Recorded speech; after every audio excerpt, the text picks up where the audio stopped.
एकादशी भाद्रपद कृष्ण पक्ष की कथा। युधिष्ठिर ने पूछा, जनार्दन, अब आप मुझे भादो की कृष्ण पक्ष की एकादशी के बारे में बताइए। श्री कृष्ण भगवान बोले, युधिष्ठिर, भाद्रपद कृष्ण के पक्ष की एकादशी को अजा एकादशी कहते हैं।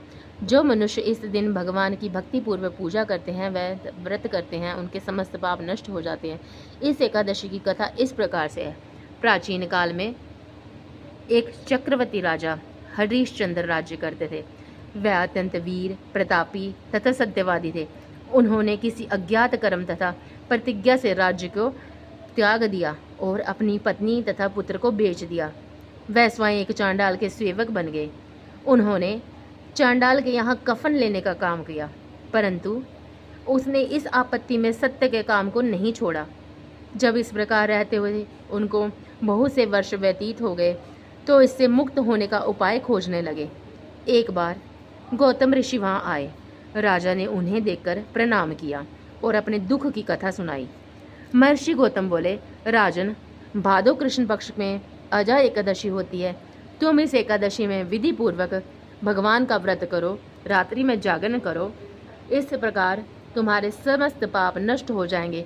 गौतम ऋषि के राज्य से इस प्रकार कह करके अंतर्ध्यान हो गए। महर्षि गौतम की बात सुनकर के राजा हरिश्चंद्र को उस उत्तम अनुष्ठान किया। उस व्रत के प्रभाव से राजा के सारे पाप, सारे दुख से पार हो गए।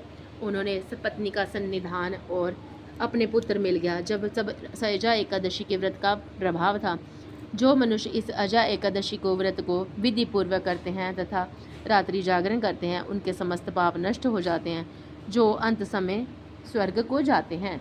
और इस एकादशी की कथा से श्रवण मात्र से ही अश्वमेघ यज्ञ का फल प्राप्त होता है। बोले सच्चे दरबार की जय। इस कथा का सार ये है, मनुष्य को ईश्वर के प्रति पूरी निष्ठा रखनी चाहिए। कठिन परिस्थितियों में भी जो सत्य का मार्ग नहीं छोड़ते हैं, वह स्वर्ग के अधिकारी होते हैं। सत्य की परीक्षा कठिन परिस्थितियों में ही होती है, अतः ईश्वर पर पूर्ण विश्वास रखते हुए सत्य का पालन करना चाहिए। बोले सच्चे दरबार की जय। एकादशी मैया की जय।